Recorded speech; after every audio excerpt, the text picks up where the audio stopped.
Bienvenue à tous, bonsoir. Vous êtes dans le 20h du 25 mai sur RTI 1. Je vous en donne les titres. 4 députés et 1 sénateur de la République française présents en Côte d'Ivoire ont échangé aujourd'hui avec une délégation de députés ivoiriens. Les deux parties ont parlé du rapprochement entre leurs parlements respectifs à travers la diplomatie parlementaire et le renforcement de la coopération entre la Côte d'Ivoire et la France. Examen à grand tirage dans l'enseignement technique et la formation professionnelle. Les épreuves physiques et sportives pour la session 2021 ont démarré ce mardi sur toute l'étendue du territoire national. 21 667 candidats sont concernés. Les producteurs du savon artisanal dénommé Kabakrou, en langue malinké Caillou, revendiquent un important marché national et sous-régional. À Divo, ils plaident pour un encadrement et une subvention de 2 milliards de francs CFA afin de moderniser leurs outils de production. Et puis au Mali, le colonel Assimi Goïta, vice-président, a annoncé ce mardi avoir démis de leurs fonctions le président Bandao et le premier ministre Mokhtar Ouane, arrêtés la veille par des membres de l'armée. Merci à tous de suivre l'information sur RTI 1. On démarre ce soir au sein de l'hémicycle. 4 députés et 1 sénateur français sont à Abidjan. Ils ont échangé avec des députés ivoiriens, notamment sur le rapprochement entre leurs parlements, et cela à travers la diplomatie parlementaire, le renforcement de la coopération ivoiro-française. Moussa Konaté. Une délégation de parlementaires français à l'Assemblée nationale. Ils sont reçus par le vice-président Adama Bictogo. S'ensuit une rencontre d'échange à la rotonde de l'hémicycle. Plusieurs sujets sont abordés, notamment la coopération entre les deux pays et le renforcement de la diplomatie parlementaire. Nous avons parlé des diasporas africaines, notamment de la diaspora ivoirienne de France, ainsi que tout ce qui est projet de développement et aussi, bien sûr, de financement des initiatives entrepreneuriales des diasporas et aussi de l'investissement en général ici en Côte d'Ivoire. Donc c'était des échanges assez riches et pertinents et nous sommes heureux d'avoir pu avoir ce moment avec nos homologues et nous croyons qu'il est de bon ton de continuer cette coopération et de renforcer encore plus les liens entre nos deux pays. Nous avons aujourd'hui une assemblée qui traduit l'expression de toutes les sensibilités politiques et que cette assemblée se veut le creuset de toutes les réflexions pour le bien-être de la Côte d'Ivoire. Nous avons échangé sur les actes posés par le président Alassane Ouattara qui a permis donc d'apaiser le climat et saluer aussi le sens de la responsabilité de la classe politique, de l'opposition qui a aussi fait des concessions pour qu'ensemble nous allions non seulement à une réconciliation forte, mais que nous renforcions la cohésion sociale. La délégation de parlementaires français est composée de 4 députés du groupe parlementaire La République En Marche et un sénateur du groupe parlementaire Les Républicains. On reste dans le domaine parlementaire. C'est à Yamoussoukro, la capitale ivoirienne, que les députés sont en train d'être formés sur le budget programme. Le ministère de la Promotion de la bonne gouvernance, du renforcement des capacités de la lutte contre la corruption entend leur permettre de mener à bien leur mission de contrôle sur l'action gouvernementale. Cet après-midi, une délégation de sénatrices en provenance de la République démocratique du Congo, venue participer à la rencontre annuelle des femmes africaines leaders, a été reçue à la permanence du Sénat de Côte d'Ivoire. Cette rencontre d'Abidjan s'inscrit dans le cadre du renforcement de la coopération entre le Sénat de la République démocratique du Congo et celui de Côte d'Ivoire. Herman Guivet. C'est une visite de courtoisie que la délégation des femmes sénateurs venues de la République démocratique du Congo a voulu rendre au Sénat de Côte d'Ivoire. Cette délégation de femmes sénateurs venues de la RDC séjourne à Abidjan dans le cadre de la rencontre des femmes africaines leaders qui se tient en ce moment. Occasion pour la délégation des femmes sénateurs de la République du Congo de s'interroger sur le fonctionnement du Sénat ivoirien. Nous sommes très ravis de cet accueil chaleureux par toute l'équipe du Sénat. Le président a été valablement représenté. Les échanges, nous en sommes aussi ravis et nous espérons de meilleures relations avec la RDC et la Côte d'Ivoire pour la suite de nos événements. Au nom du président du Sénat, le vice-président de l'institution, Germain Hollo, a présenté le Sénat ivoirien à ses visiteurs, les renseignant sur le rôle du Sénat dans la stabilité politique de la Côte d'Ivoire. Nous avons expliqué la nécessité pour nous de mieux approfondir nos relations. Il était important que la Côte d'Ivoire puisse distiller son expertise vers le Congo parce que nous avons appris. Et si nous avons appris, nous devons pouvoir partager nos acquis avec nos frères de la République démocratique du Congo. Nous avons reçu une invitation. Nous y serons lorsque l'indication sera formalisée et nous pensons pouvoir apporter notre contribution au développement de ces pays frères. À l'horizon, le renforcement de la coopération entre le Sénat de la République démocratique du Congo et le Sénat de Côte d'Ivoire.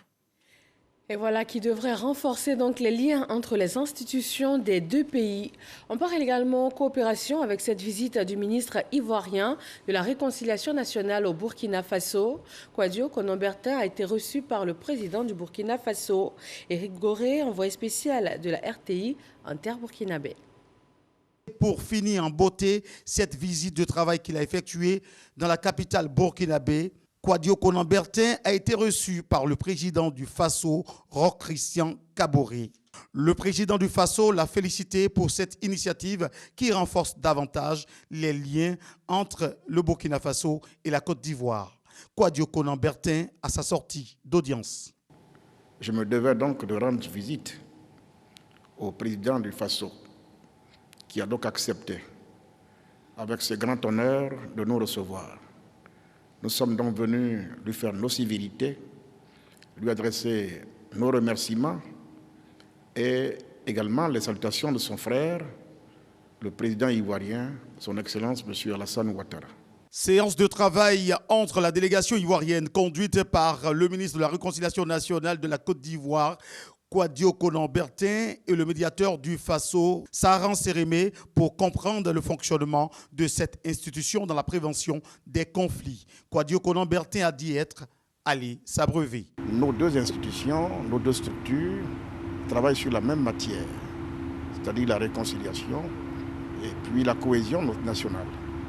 Donc, de toute évidence, nous sommes dans la logique de mutualiser nos intelligences déjà, de nos efforts, nos démarches, nos initiatives, de façon à ce que la paix puisse régner à nouveau dans cette partie de l'Afrique. Nous sommes dans des relations très fusionnelles et nous prions Dieu que cette grâce puisse continuer à guider les différentes autorités des deux pays frères, que nous puissions toujours agir pour la cohésion et le bien-être de nos populations, que nous puissions transcender toutes les limites. Un séjour fructueux pour celui qui est en charge la réconciliation nationale, couronné par cette audience que lui a accordée le président du Faso.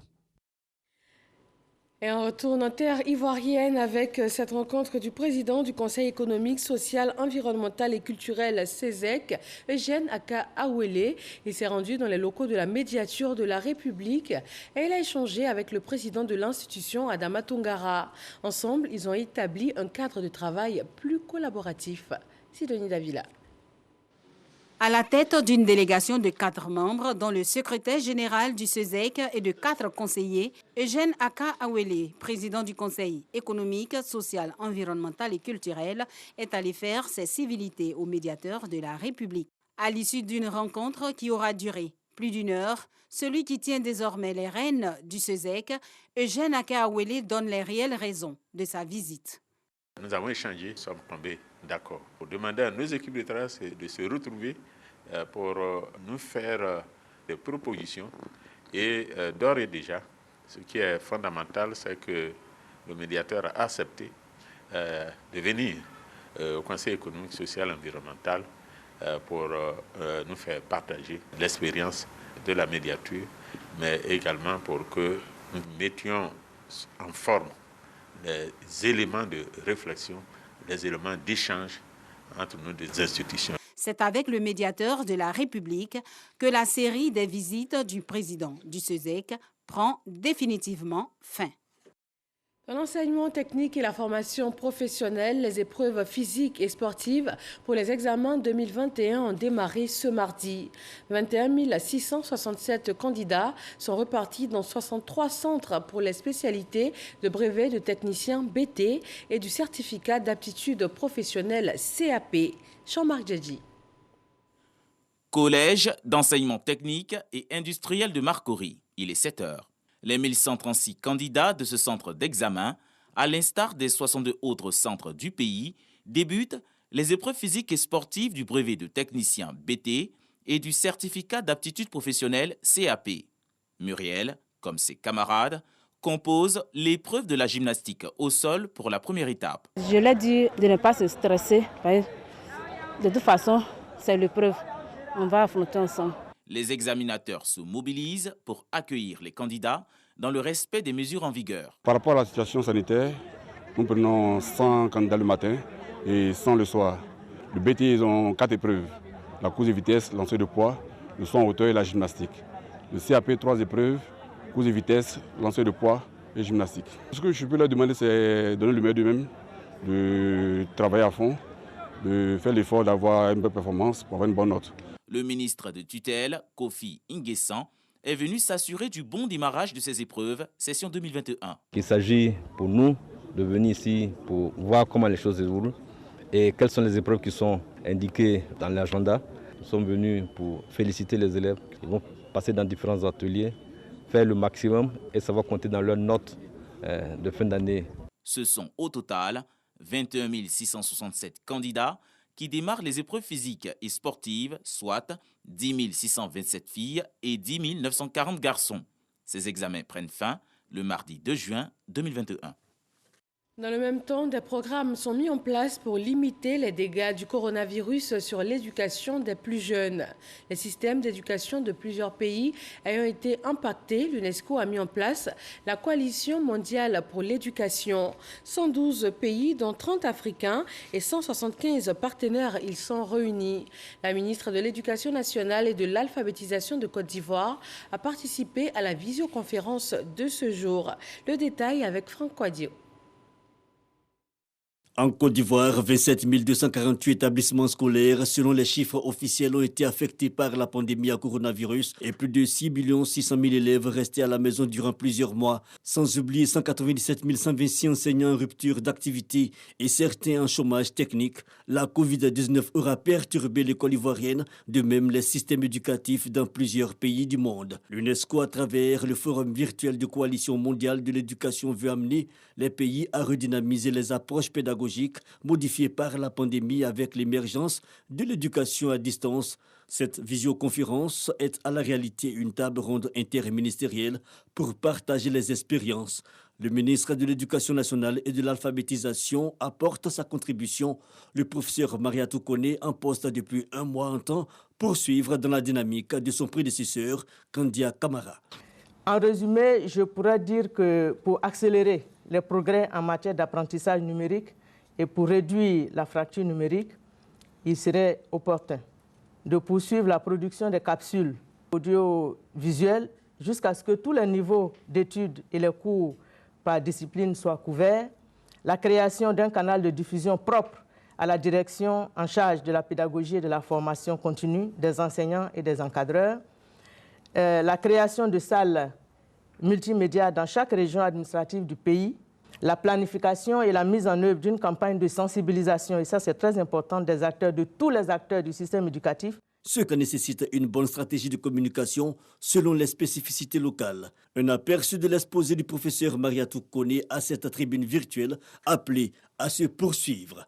Rappelons que la Coalition mondiale pour l'éducation, mise en place par les Nations Unies, opère dans 112 pays, dont 30 africains. Ce forum virtuel s'inscrit ce mardi 25 mai dans le contexte de la célébration de la Journée de l'Afrique. Faisons maintenant le point de la lutte contre la maladie à coronavirus en Côte d'Ivoire. Les chiffres pour ce 24 mai.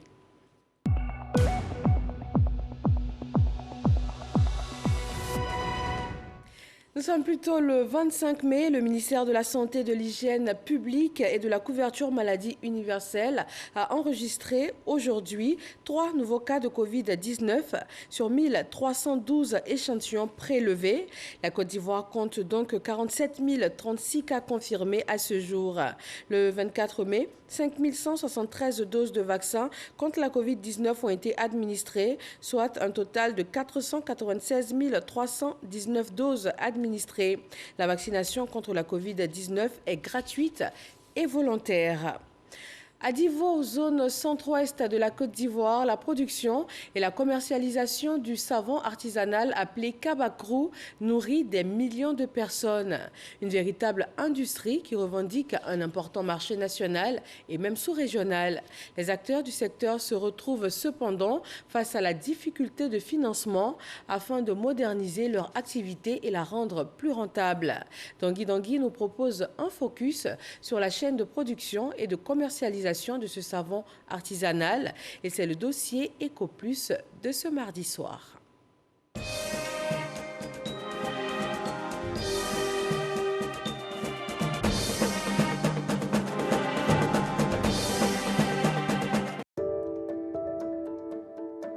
Commune d'Adjamé, tenancière de ce restaurant, Bintou fait la vaisselle avec ce savon artisanal, bien connu sous le nom de Kabakrou, qui veut dire caillou en malinké.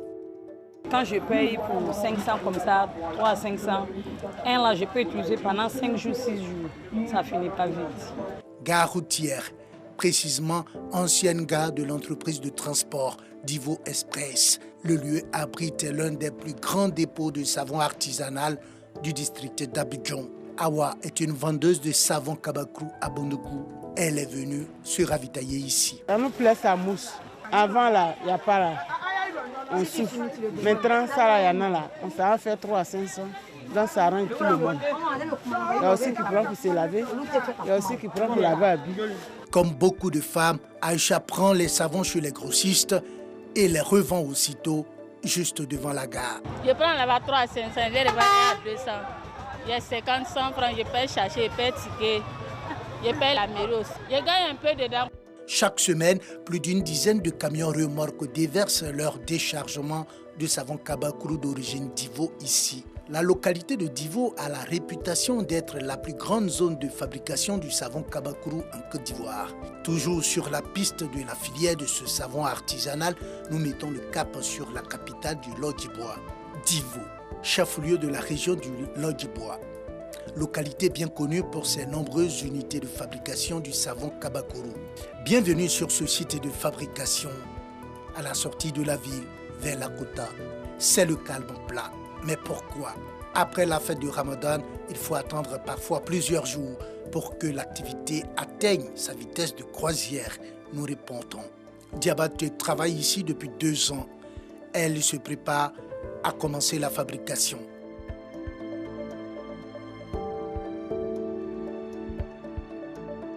Le travail se révèle souvent difficile, même s'il lui permet de gagner sa vie. Quand on pense, on va ramasser dans le barrique, on va déposer et puis on va mélanger encore. Ça, c'est un peu difficile. On gagne l'argent dedans, 2000 par jour. Même si ce n'est pas vraiment la bousculade aujourd'hui sur ce site, les traces d'intenses activités humaines sont omniprésentes. Juste à côté, c'est la préparation de l'huile de palme, une phase importante de la fabrication du savon Kabakrou.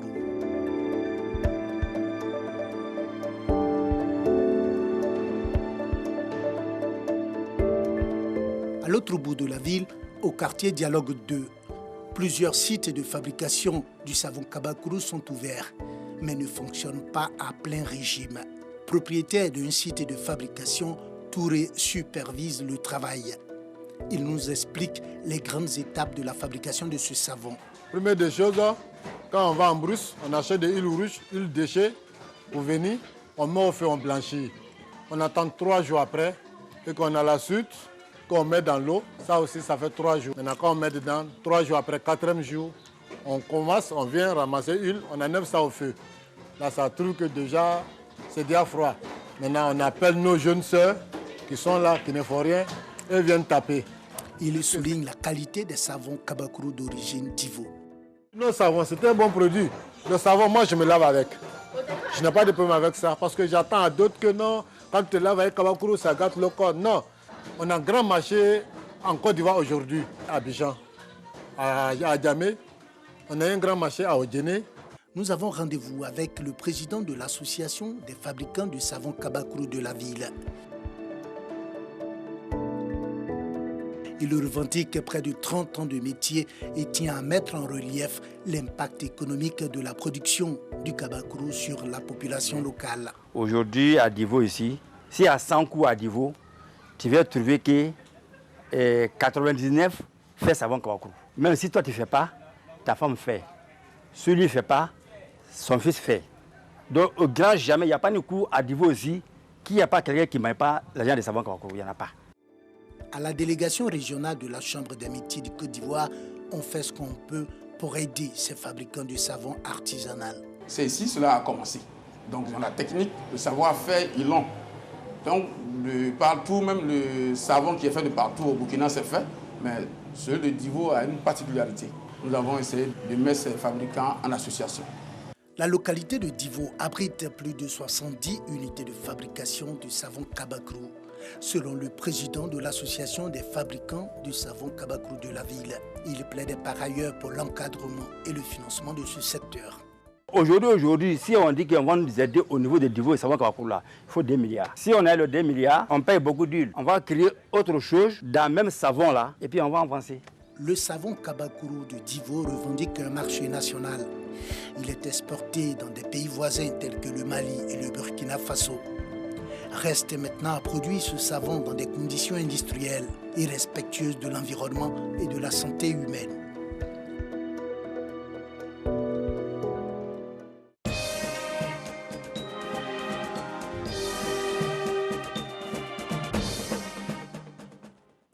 La production du Kabakuru, une activité qui pourrait avoir de meilleurs jours devant elle grâce à un financement et à la modernisation du processus de production.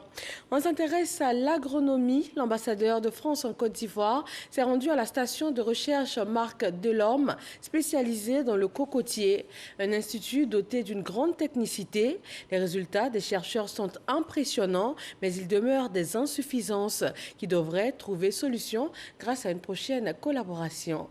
Lancine Bakayeko.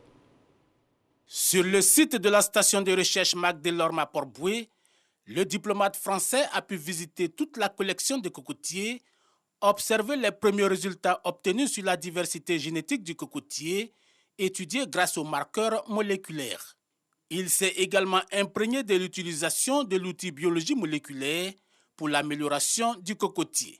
Une visite très enrichissante. C'est le seul endroit dans le monde où tout est rassemblé en tant que tel. C'est un endroit unique et exceptionnel. J'ai rencontré des agronomes ivoiriens remarquables. Il y a quelques années, un hectare produisait 0,4 tonnes et quelques années plus tard, un hectare produit 10 fois plus. Néanmoins, l'inventaire du matériel de laboratoire disponible pour le conditionnement du végétal ainsi que le renforcement des technologies réalisables à court terme ont été exposés. Un programme de coopération pourrait être développé avec la France, notamment sur le volet sécurisation du site. Nous avons subi beaucoup de pressions foncières dans cette zone-là parce que une approbation de lotissement a été signée pour 5 villages sur un domaine qui est classé patrimoine mondial, qui abrite la collection internationale pour le cocotier. Nous tenons beaucoup à la sécurisation du patrimoine international que représente la station Marc Delorme. La station Marc Delorme, c'est une superficie de 788 hectares située à l'intersection de Grand Bassam, Bingerville et Port-Boué. Dans la filière avicole, l'État apporte son appui suite aux nombreuses difficultés nées de la pandémie à coronavirus. 8 milliards de nos francs ont été décaissés et 8 conventions signées avec 6 entreprises. Dangui. Les mesures barrières contre le coronavirus, notamment la fermeture des restaurants et le confinement, ont failli asphyxier la filière avicole ivoirienne. Conséquence, les intrants se raréfient ou leur prix explose. Devant ce sombre tableau, L'État vient de déposer une enveloppe de 8 milliards de nos francs sur la table pour sauver cette filière. C'est dans le cadre de la mise en œuvre effective de cette subvention que le coordonnateur du projet de solutions numériques pour le désenclavement des zones rurales et l'agriculture a signé 8 conventions avec 6 entreprises de la filière avicole. Ça va nous aider parce qu'on a assez de difficultés. Tout ça, ça va aider les éleveurs pour améliorer leur ferme et avancer. Cette subvention est vraiment tombée à point nommé et va permettre, je dirais, de sauver la filière en soulageant les éleveurs sur une bande de production. Avec cette subvention, l'État ivoirien entend sauver la filière avicole. Puisque ce sont des filières qui ont été sinistrées aujourd'hui, ça se ressent sur le marché. Donc avec notre concours, nous attendons que ces filières-là puissent reprendre leurs activités de façon optimale pour le bien-être des Ivoiriens. La subvention de 8 milliards au secteur avicole est un prêt de la Banque mondiale et va être accordée aux éleveurs sous forme de livraison de poussins d'un jour et d'un train. Quelles sont les dispositions pour les zones à risque en saison pluvieuse? Le ministre de l'Assainissement, Bouaké Fofana, a rencontré les populations des quartiers Alabra, fréquemment dévastés par la pluie. Il les a rassurés des mesures prises pour éviter le pire cette année. Grâce Kando. Dans les échanges entre Bouaké Fofana, ministre de l'Assainissement et de la Salubrité, et les riverains des quartiers Alabra dans la commune de Cocody, un seul point à l'ordre du jour. Rassurer les habitants de ces cités sur les dispositions prises en cette période de pluie, notamment les travaux réalisés pour lutter contre les inondations. Il était important qu'on vienne, au nom du gouvernement, expliquer aux résidents de cette cité les travaux qui ont été entrepris et leur dire qu'avec ces travaux, les risques d'inondation sont amoindris. Nous avons pris les dispositions préventives, nous avons quelques dispositions curatives, venir en discuter avec les résidents, de leur expliquer ce que nous allons faire et les rassurer également. Nous avons agrandi les ouvrages, toutes les eaux qui viennent de la Palmeraie ou de Bonhomain, qui passent en dessous du boulevard Mitterrand. Nous avons doublé la capacité des ouvrages. Et nous avons construit en amont des barrages de retenue d'eau. C'est le ministre lui-même qui a pris l'initiative de venir nous rencontrer. Cela veut dire que le gouvernement est tout à fait conscient des problèmes que nous avons connus et le ministre est venu nous rassurer sur tout ce qui a été entrepris afin que ce que nous avons connu comme dégâts ne se reproduise pas. A un motif de satisfaction et d'espoir. Selon l'Office national de l'assainissement et du drainage ONAD, un programme de travaux pour régler les problèmes d'inondation a été élaboré depuis 2018. C'est un programme de 33 milliards de francs CFA, dont 12 milliards de travaux achevés et 21 milliards en cours. Un nouveau programme également dans le domaine environnemental pour booster la politique de reboisement et de renaissance de la forêt ivoirienne. Le ministre des Eaux et Forêts lance l'opération Un jour, 50 millions d'arbres. Mamadou Kouassi nous fait un point de cette opération qui vise à booster le reboisement en Côte d'Ivoire. Le combat contre la déforestation en Côte d'Ivoire s'intensifie de plus en plus. Plusieurs campagnes de sensibilisation ont été menées pour ralentir ce phénomène qui met en mal l'agriculture et le climat. Le ministère des Eaux et Forêts revoit ses plans d'action. Après donc l'opération Un jour, 1 million d'arbres en 2019 et l'opération Un jour, 5 millions d'arbres tenue l'année dernière, le ministre Alain Richard Donwaye et ses collaborateurs veulent passer à la vitesse supérieure. Il lance officiellement l'opération Un jour, 50 millions d'arbres pour cette édition 2021. Sensibiliser toute la population sur le besoin de planter des arbres, le besoin de préserver nos arbres et le besoin de préserver cet environnement que nous devons préserver pour nos enfants, pour les générations à venir. L'opération cette année, 50 millions d'arbres, va nous permettre d'aller plus loin dans notre volonté et notre participation à la reforestation. Ce ne sera peut-être pas suffisant pour reforester la Côte d'Ivoire en 10 ans et c'est pour cela que nous devons faire plus que 50 millions parce qu'en fait nous devons faire 300 millions d'arbres chaque année. Mais nous sommes réalistes, nous commençons doucement, mais nous allons sûrement et nous espérons que cette année nous serons capables de le faire et les années à venir ce sera une routine pour nous que de planter des arbres. Cette opération sera concrétisée à la journée nationale du planting d'arbres prévue le 25 juillet prochain. Cette rencontre avec la presse a été l'occasion pour le ministre Alain Richard Donwayi de faire le bilan des précédentes éditions du planting d'arbres. Selon le ministre des Eaux et Forêts, en 2019, 1 169 114 arbres ont été plantés, soit 5 845 hectares, pendant que l'édition 2020 permettait le reboisement de 32 000 hectares de forêt. Des initiatives qui pourront davantage valoriser le couvert forestier ivoirien. En religion, les évêques catholiques de Côte d'Ivoire tiennent leur 119e assemblée plénière. C'est dans le diocèse de Yopougon que se déroule la rencontre. Les grands axes, le rôle de l'apostolat des laïcs en Côte d'Ivoire et le développement humain. Au Mali, le colonel Assimi Goïta, vice-président et à la tête des putschistes qui avaient renversé le président Ibrahim Boubacar Keïta le 18 août 2020, a annoncé ce mardi avoir démis de leurs fonctions le président Bandao et le premier ministre Mokhtar Ouane. Le colonel a aussi assuré que les élections se tiendront bien en 2022 dans son pays. C'est la fin de ce journal. À tout à l'heure, retrouvez le magazine Le Débat. La campagne de vaccination contre la Covid-19 est-elle une urgence sanitaire? Des réponses avec 4 experts sur le plateau de Mariem Touré. Merci de votre attention. Agréable fin de soirée.